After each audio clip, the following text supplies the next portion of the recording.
call the Environment Committee meeting for October 10th to order. And first thing is our agenda, which we have a very, a short one, but a very solid one. I'm looking forward to the conversation. Without any objection to that, we can move forward to our next item, which is September 26th Environment Committee minutes. Is there a motion to approve the minutes? Move approval. Second. And a motion's been made and a seconded. All in favor say aye. Aye. Opposed, nay. Carries. And that takes us to our consent agenda, which is the 2203-236 City of Shorewood 2040 Comprehensive Plan and Comprehensive Sewer Plan. Is there a motion to approve the consent agenda? So moved. I make a motion. Oh, I heard that. I second. District. There we go. All right. Yeah. All right. I don't think this one's going to be too controversial. I heard a motion and a second. All in favor say aye. No big deal. Aye. Opposed, nay. Carries. All right. Nothing on our non-consent agenda today, but we do a very exciting information item. Come on down, Kyle Colvin. You're the next contestant. 2024-2029, our capital program. Welcome to the team. Well, good morning, Mr. Chair, members of the committee. Today's item, we'll be reviewing the six-year ES capital program. This program covers the years 2024 through 2029. For the record, my name is Kyle Colvin. I'm the manager of the Wastewater Planning and Communities Programs Group. Also with me here today to co-present is Rene, Heflin, the manager of the Plant Engineering, and then Adam Gordon, the manager of the Interceptor Engineering Group.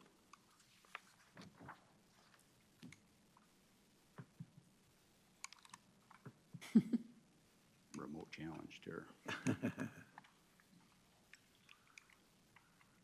Murphy's Law. I see a pointer. There we go. Okay, so today we'll be today's presentation will be providing a program overview. Also, I will be explaining some of the ways in which the local planning, comprehensive planning efforts informs the ES capital program. And then Rene and Adam will be reviewing some specific projects that are in the six-year plan.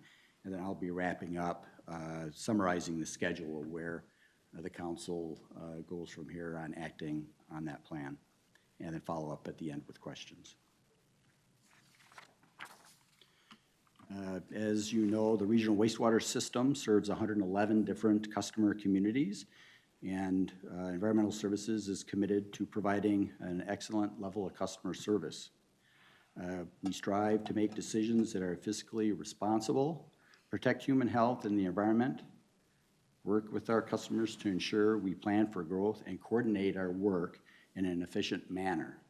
The Water Resources Policy Plan and the customer level of service serves as the foundational inputs that helps develop the capital program.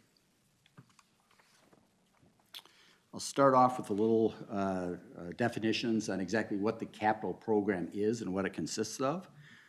As I indicated, it's a six-year program.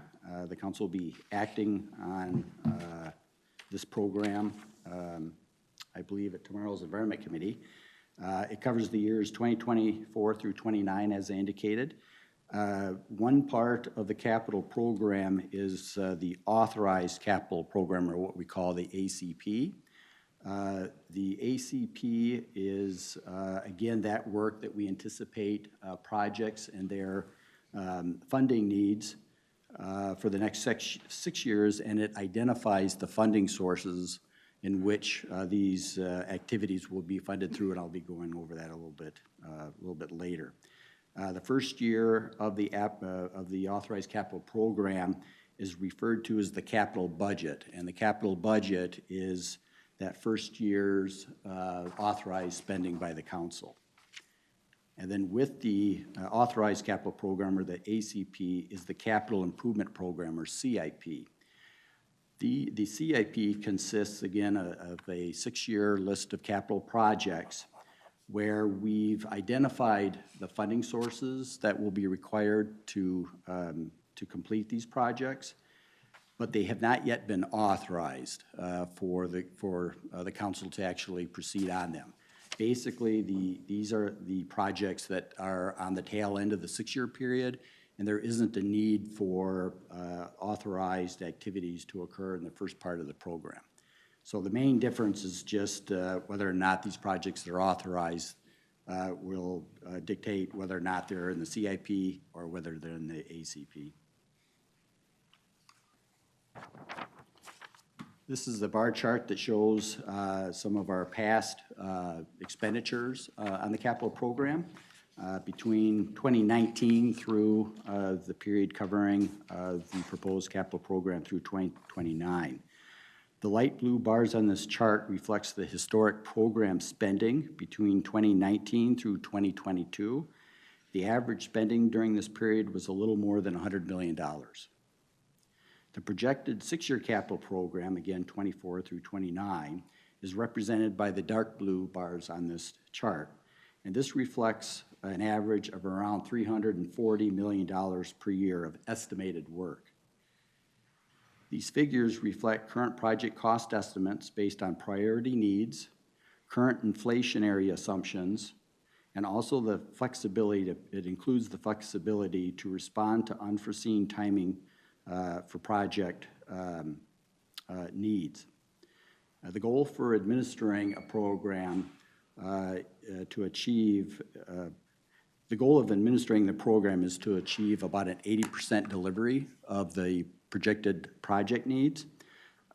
This approach allows some program flexibility and also eliminates the need for frequent or routine requests for capital program amendments. So again, the cost estimates that appear on this chart here represents all of the project needs, cost estimates that would be necessary to implement the project. But we realize that due to actual costs coming in that oftentimes are less than what we've estimated, and due to unforeseen reasons for projects being moved around and shifted, our goal is to, we consider that, and our goal is to achieve about 80% of what we're estimating the total needs to be. The increase in the capital needs, or the project needs in the capital program is really the result of two drivers. The first being that there are major projects that are included in the 6-year plan that fall within the wastewater treatment area. And Rene will be talking about those a little bit later on, but primarily we've got two new wastewater treatment plants that now are in that 6-year time frame. We have a major project at the Metro plant for solids renewal, and then also now creeping within the 6-year period is the follow-up solids renewal project for the interceptor rehabilitation. So those are all major projects that are reflective of the increase in the expense project needs that you see on this chart. And we also have an uptick in the interceptor project list as well, rehabilitation, and there are now some projects for capacity-related improvements that also explain some of the reasons why we're seeing an increase in these costs. Also, the other thing that's driving this increase is that up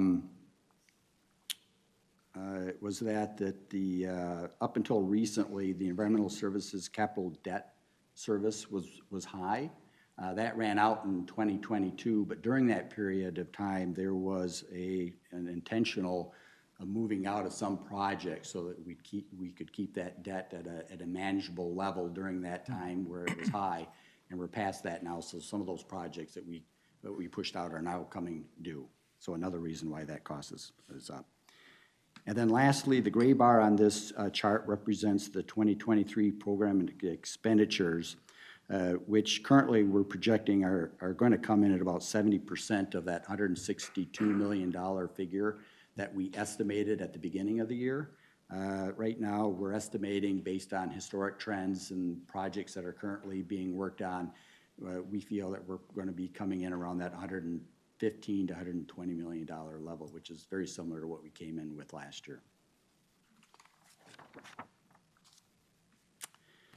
To summarize the authorized capital program, or the ACP, the current ACP is $1.29 billion. The adjustments to existing projects that reflect new cost estimates or scheduling changes results in an additional $238 million. There is a list of 30 new projects that will be added to this ACP for an additional $244 million. And then there are 20 projects that were completed last year and will be moved out of the ACP, resulting in a reduction of $102 million. That gives us a net ACP of $1.67 billion. Again, that's the total cost estimate for project needs through 2029. Again, this reflects an additional $379 million of requested authorizations over that 6-year period. And again, much of this reflects those large projects that I alluded to a little bit earlier, and then also inflationary costs and assumptions that are based in part of that increase. So that was the explanation or summary of the ACP. If we look at the entire capital program, we have that $1.67 billion that I referenced just a couple minutes ago. To that, we've estimated that there's about $754 million of projects that we're not asking for authorization at this time, but that's still projects that we feel will need to be completed within that 6-year period. So the total capital program, the overall project needs for that 6-year period, is a little over $2.4 billion. And of course, as I indicated, the first year of the authorized program is that first year of spending. That is coming in at about $251 million.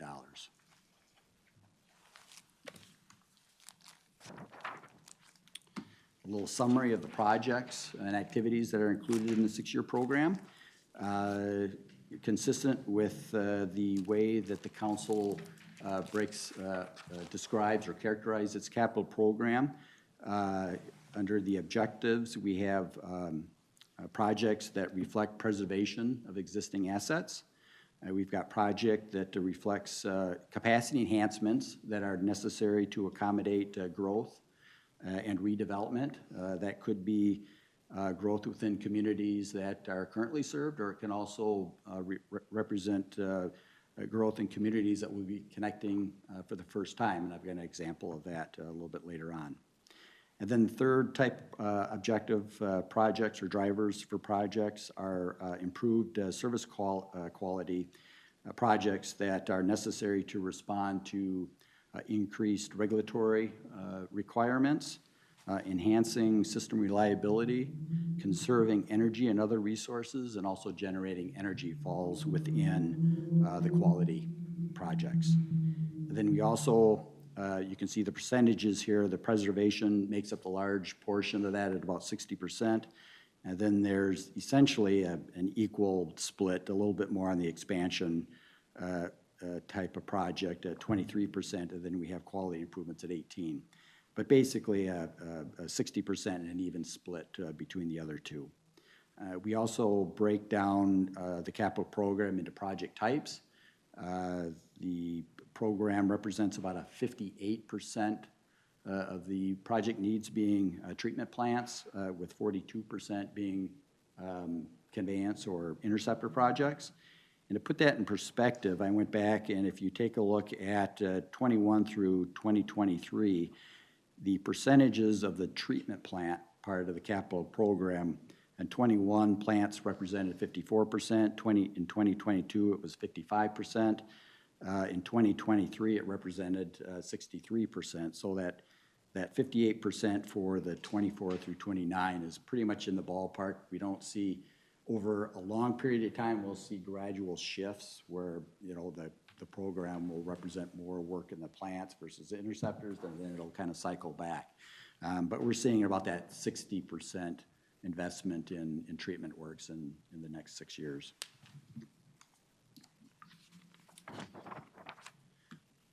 There's 3 primary funding sources that are used to fund the capital projects. One of those is the Public Facilities Authority, or PFA loans. We generally receive anywhere from $40 to $50 million per year. The board, the PFA board, had their fourth quarter meeting earlier this week, and we were informed that all of the projects that we had requested funding for met the cutoff for PFA funding. So all of our projects that we requested funding through the PFA will be funded, and the request for the total loan is $50 million for the next fiscal year. The second funding source is general obligation bonds, or GO bonds. Generally speaking, we have anywhere from about a 12 to 16, 18-month renewal or request for GO bonds. Generally speaking, those the annual request is anywhere from $40 to $60 million based on historical asks. And then the third funding source is pay-as-you-go. That's a set-aside of our revenues last few years, and again, next year we're proposing that $11 million of our revenue will be set aside to fund projects directly out of revenues. And the projects that are funded out of those are usually studies, small projects where it doesn't make sense to take out a loan for 20 years to fund if it's a couple $1,000 project. And then also it's used to fund projects that might have originally been targeted for GO bond funding, but at the end of the year, if there's remaining funds in the PAYGO, we'll shift that funding over to the GO bond funded projects as a way to eliminate some of the debt that would otherwise be incurred if we were to fund those through GO bonds. I suspect we've seen that percentage on the council GO bonds, which 3.3% is not too shabby, but I bet that's gone up a percentage or so over the last year or two. Yes, Mr. Chair, that's correct. And that was one of the points that I failed to make. The PFA loan that we received last year, the interest rate was 1%. This year, that interest rate is almost 1.6%, 1.59. So the interest rates for the PFA and also the GO obligation bonds are going up. When you're talking about $50 million, that adds up. It adds up. Yeah, big time. Yeah, we take as full advantage of the PFA funding as we can, based on our ability to deliver the projects. So now I'll just kind of wrap up here to explain one source of information that we use to add projects to the capital program, and that is through the review of local community comprehensive plans. The council does have statutory authority that requires that the council review each community's comprehensive wastewater plan, identify the service level needs that those plans represent, and if that plan represents an additional level of service that is consistent with the system plan, then there will be new projects included in the capital program to deliver those services when they're being requested through those comprehensive plans. And then for that, or in follow-up to that, earlier this afternoon, you acted on the City of Shorewood's comprehensive sewer plan. There's 2 more left remaining to be reviewed by this committee and approved and by the council. So we're essentially through the process of reviewing the 2040 sewer plans from communities. But through the review of those plans, there were projects that were identified, service-related, growth-related projects that were identified that have now been included in that 6-year capital program. There's interceptor in the city of Circle Pines that will provide service to Lionel Lakes. Essentially, it's recapturing some of the capacity that's in what we're calling the Blaine Interceptor project. So that's in the capital program.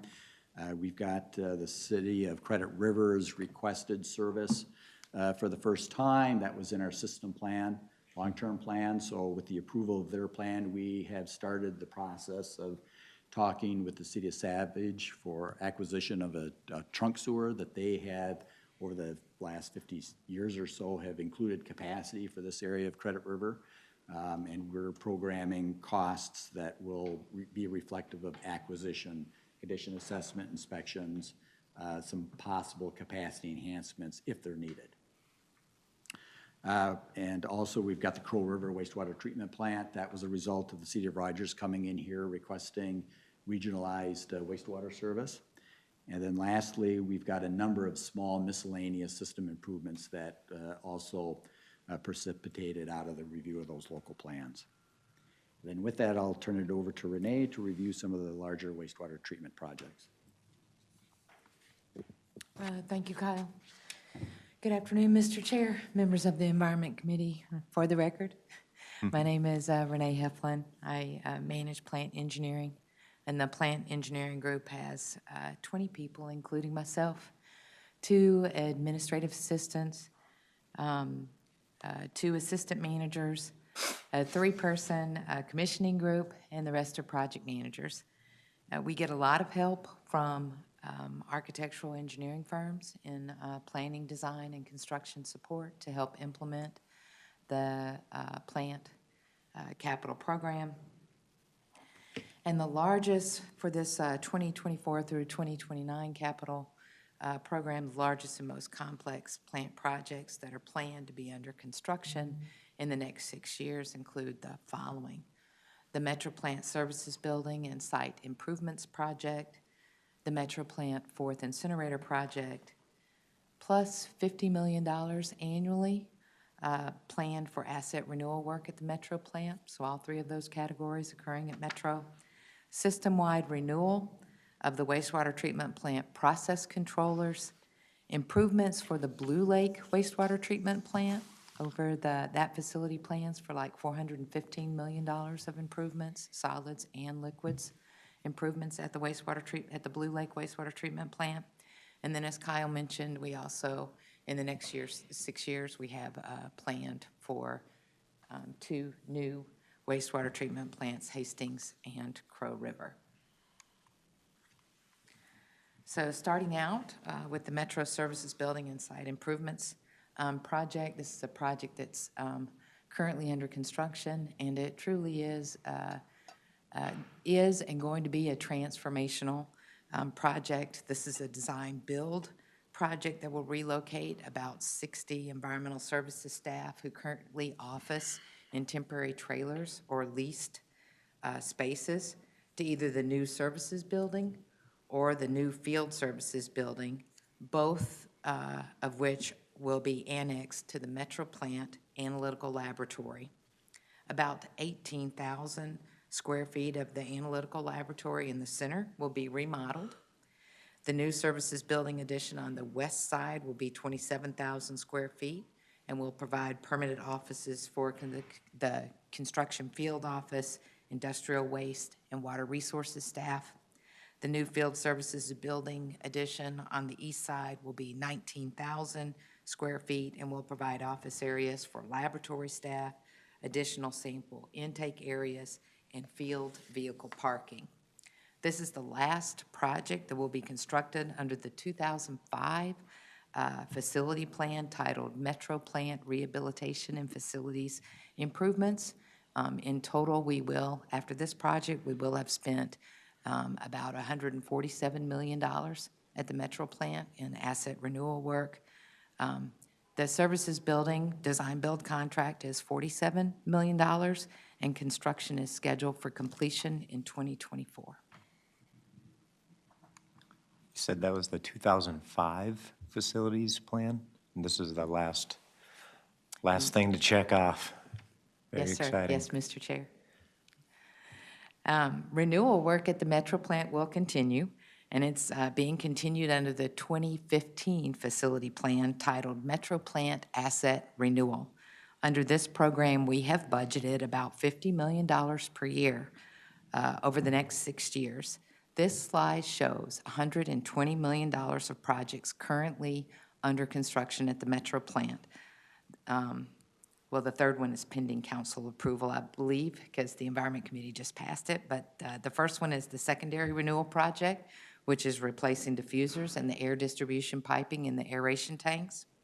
The electrical distribution renewal project is expanding the primary substation.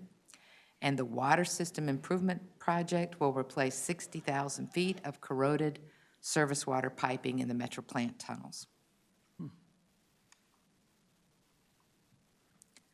The Metro Plant Fourth Incinerator project is another design-build project at the Metro plant. This project will help us complete renewal work in the existing incinerators, and it will help us meet capacity needs. The service area is expected to grow by 500,000 new residents in the service area by 2050. The fourth incinerator train, which will include energy recovery and air pollution control equipment, will be housed in a relatively small addition to the solids management building at the Metro plant. The design-build contract will be awarded in 2024, so that's a correction to this slide. If you look at the construction period, that should say 2024 with completion of construction in 2027. The current estimated cost of this design-build contract is $210 million.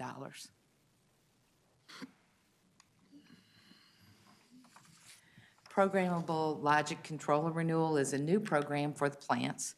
PLC parts are no longer available, so this program is going to replace 150 PLCs at all of the wastewater treatment plants except Rogers. Rogers is already complete in a previous project. Last time we did this, the plant PLCs were replaced over a 10-year period, 2003 through 2013. We anticipate having to replace the PLCs every 12 to 14 years, so we are due. This time around, we plan to complete the work in 5 years, and we're doing that by coordinating with other planned construction projects at the plants.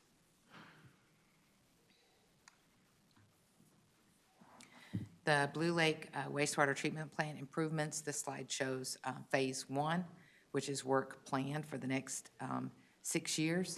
Phase 1 work is work that needs to be completed in the next 10 years to meet level of service requirements. There will be 3 nominally $50 million construction projects in phase 1 that are going to occur. Those are renewal of solids treatment facilities, which includes a new dryer and rehabilitation of the existing dryer, adding a 5th digester. And then the third one is a liquid process improvements that will help us treat projected peak hour flows and prepare us for meeting anticipated lower permit limits for phosphorus in the next permit cycle. We will need to meet, this will be our lowest, we'll need to meet a 0.3 milligrams per liter. And right now at all of our plants, we meet a 1 milligram per liter annual average. So that's gonna require us to have filters and put us in a whole new ball game for treatment requirements at our wastewater treatment plants, phosphorus treatment requirements. These projects at Blue Lake check all the drivers as shown here. The first project will start in 2024 and construction of the third project, so we'll complete all of those phase 1 projects by the end of 2027. That's shown on the schedule here. The new Hastings wastewater treatment plant will be relocated about 2.5 miles southeast of the existing plant site, which is located in downtown Hastings. The new plant is needed to meet long-term capacity requirements and also to meet anticipated future permit requirements for nitrogen. The existing plant has a design capacity of 2.3 million gallons per day and is located on 3.65 acres with no ability to expand. The new plant will have a treatment capacity of 3 million gallons per day and will be expandable to 10 million gallons per day. That's the long-term need. The proposed site plan consolidates new facilities on 10 acres. So that's a lot bigger footprint, 3.65 to 10 acres at the new site. And then the new site has a total of 220 acres. The 10-acre site is an efficient use of the second property. The new plant will be constructed using design, build, delivery 2025 through 2028. Very similar to Hastings, the new Crow River wastewater treatment plant will be constructed to meet long-term capacity needs and to meet anticipated future permit requirements. The new plant must be operational by December 31st, 2030, per our intergovernmental agreement with the City of Rogers. The new plant will have a treatment capacity of 3 million gallons per day and will be expandable to 16. The Crow River wastewater treatment plant will free up interceptor capacity for urban core growth. The new plant will be constructed using design, build, delivery 2026 through 2028.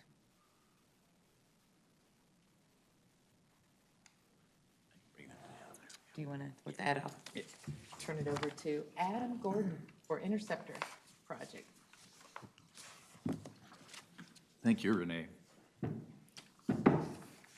Mr. Chair, and for the record, Adam Gordon. We have I'm manager of Interceptor Engineering, and similar to the plant engineering group, we have 22 people now, including myself, in our group, so very similarly sized group. Most of the staff are housed at the regional maintenance facility down in Egan.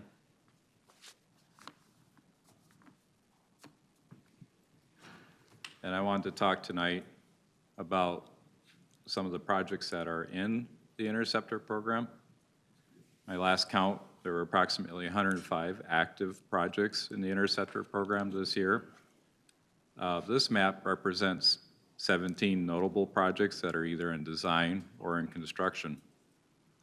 These are predominantly rehabilitation or cleaning and inspection projects for lift stations, meters, and interceptors, and are located across the entire metropolitan area. Only 2 of these projects shown on the map are expansion projects, the first being the Southwest Lake Elmo Service Extension, noted as location 8, and the second is the lift station L77 Improvements Project, noted as location 17 in Woodbury. The Interceptor proportion of the 2024 through 2029 capital improvement program adds almost $57 million in project capital spend for the year 2024 compared to this previous 2023 year. The new projects are largely driven by the asset programs for condition assessment that I introduced to this committee on June 27th. The new projects include meter and intercept rehabilitation, along with additional pressure pipe assessments. And tonight I'll cover just a sample of the projects in the program that are either in design or just starting construction.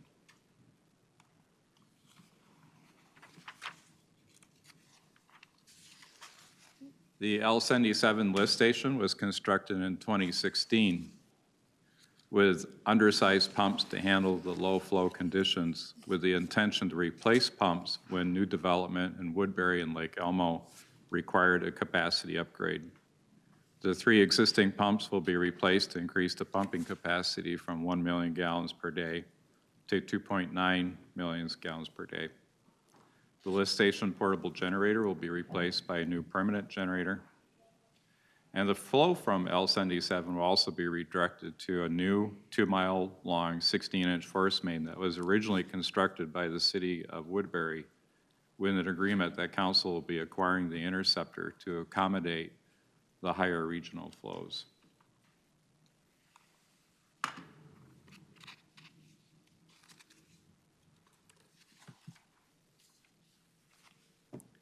Force main 7114 is a pressure pipe interceptor associated with lift station L41 servicing New Hope.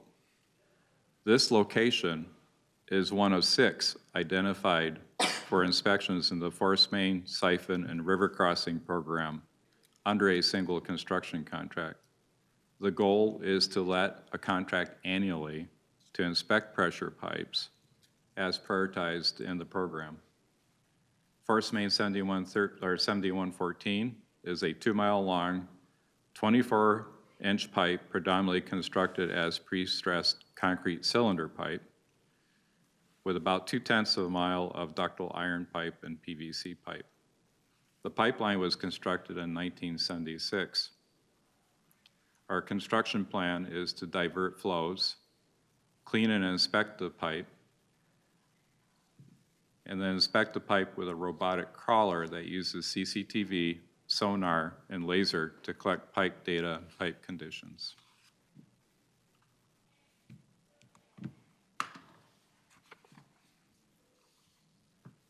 In the west area, we have force main 8352, which is a 12-inch ductile iron pipe, pressure pipe, that's associated with lift station L63 in Medina. The force main was identified as one of 5 projects in the west area that have condition issues. An exterior condition assessment was completed in 2020 and identified significant corrosion. Since original construction in 1985, the flows are at a level now that require redundant force main to manage the flows in the event of a spill. The project is also being coordinated around Hennepin County's Highway 12 reconstruction work. A facility plan is underway for several of the projects identified in the west area, including force main 8352.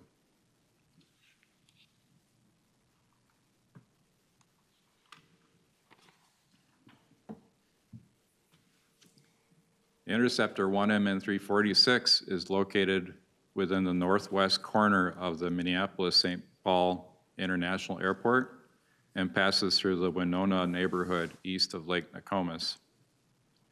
The section through Boson Park, which you can see there in green, just north of Highway 62, is heavily impacted by methane gas. MCS staff have measured the sewer air at this location as exceeding explosive levels. This is a significant safety concern and has prevented staff from performing routine maintenance on meter 130 located on the airport property. The parkland was historically filled with construction debris during the 1950s and is now managed under the MPCA Superfund program. It is believed that the debris is the source of the methane. Lining the 54-inch concrete pipe, which is in poor condition, should alleviate the methane intrusion, and fiberglass manhole inserts will be installed along the rehabilitated section of the pipe.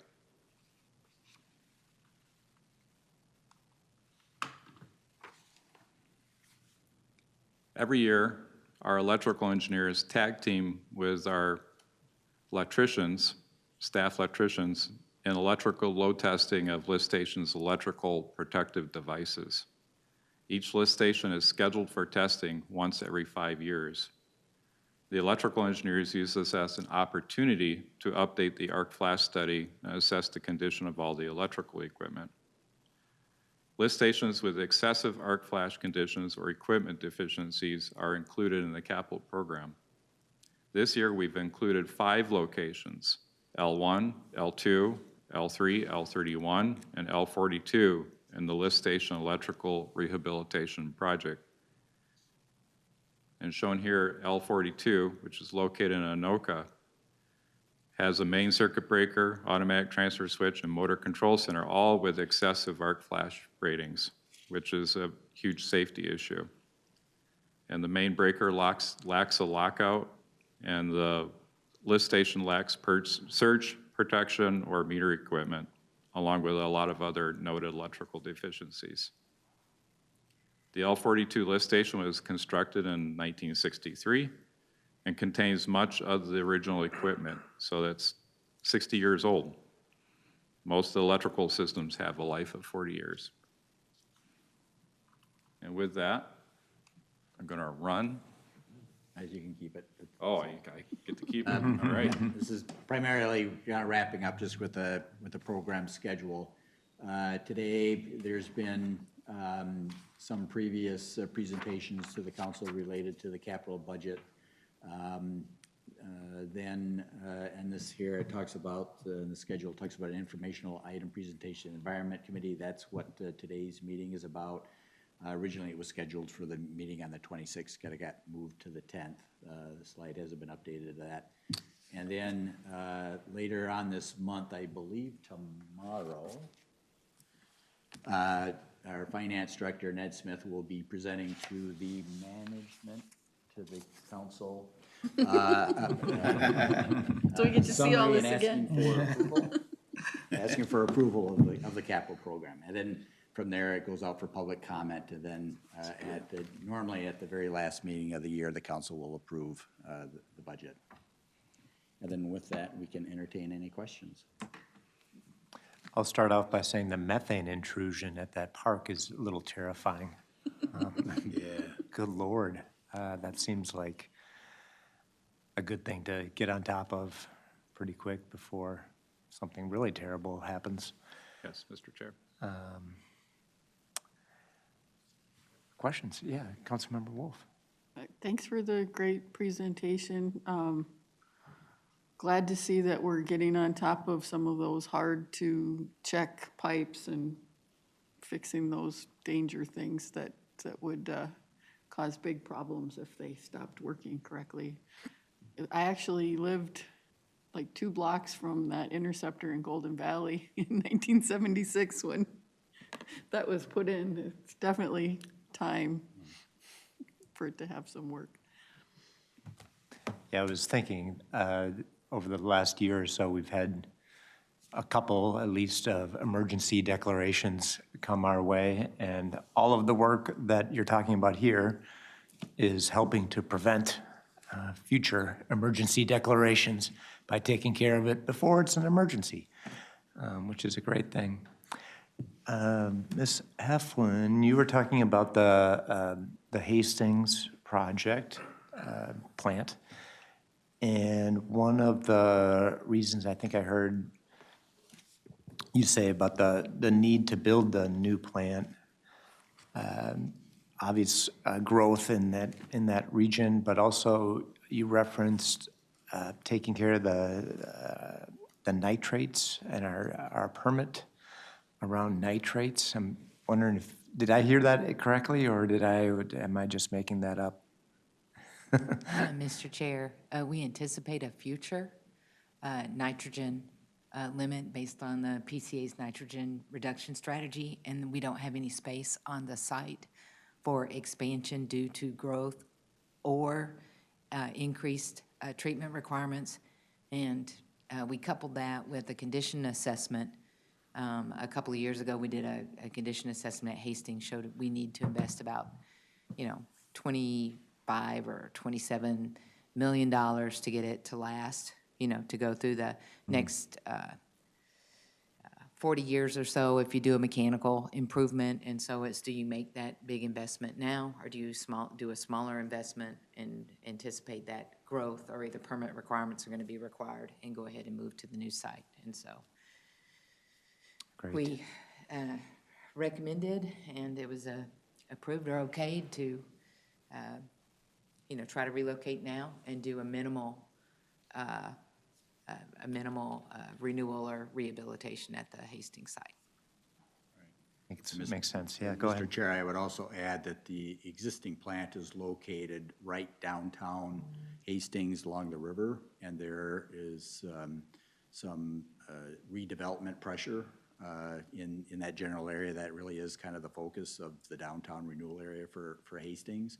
And a few years ago, there was an apartment building, multi-story, maybe a 2-level apartment building that went in right on the other side of the fence of the treatment facility. So part of this project is also living up to the commitment that we made to Hastings decades ago, that at such a time when we needed to expand, we would free up that land, give it back to the city. It was part of the agreement, so that they could pursue redevelopment opportunities. So it's also kind of a good neighbor aspect of the project as well. I'm sure they have big plans for like you said, it's right in downtown, so I'm sure there's lots of opportunities. Other questions, comments? Just like to say thanks for the great job and especially I'm sure that we have a great future going forward based on the efforts and analysis of your group. You're not going to be sitting on your hands over the next 5, 6 years, are you? Holy moly. Takes a team to accomplish. It what sure we do. does. Councilmember Wolf. Thank you, Mr. Chair. I kind of choked a little bit on the how high the bar graph is going at costs. How are we looking long-term for debt service? I'm looking at Ned in the back. Are we talking another bubble here? Yeah, I've heard you talk about the bubble that we just got over. It looks like we're heading towards another bit of a bubble. Mr. Chair and members of the committee, we have done our long-term modeling, and we feel pretty comfortable for the next 5 to 10 years. I think we'll probably see some good increases around 30 and 31 and 32. If Lisa will have me, I'll still be here, so I'm not kicking the can down the road. But that also, those jumps do have some, as Kyle mentioned, there's some room in there. So we don't expect to spend quite that much. And that's one of the saving graces that make sure that our debt service will be manageable over time. But the modeling we've done, we're comfortable with what the 10-year projection looks like. Thank you. Yeah. And Mr. Chair, many of these projects will be delivered through a design build, which has a tendency to ensure a pretty steady spend or burn, if you will, through projects as opposed to kind of the normal or traditional way that we deliver projects. So that's one of the reasons why we see some of those increases and sustained increases for the short term. We got 2 treatment plants, services building, Metro Solids. Yep, they'll all be design build. So once they get going, they'll be sustained. And I recall when we did our community engagement with communities, we would roll out some of these charts as well and talk about these projects. And I think with explanation, people, for the most part, accepted that they needed to be done, and they know that it comes with a cost, too. All right. Other questions, comments? Again, great job. I really appreciate it. Thank you. Thank you. And that takes us to our final item. Lisa, take it away. I actually don't have a report tonight. Excited like others, though, about the future with the building of 2 new plants. And we haven't built a lot of plants in recent years, so I'm glad I'm around for it. Me too. And with that, we can go home and watch the Twins. We are adjourned.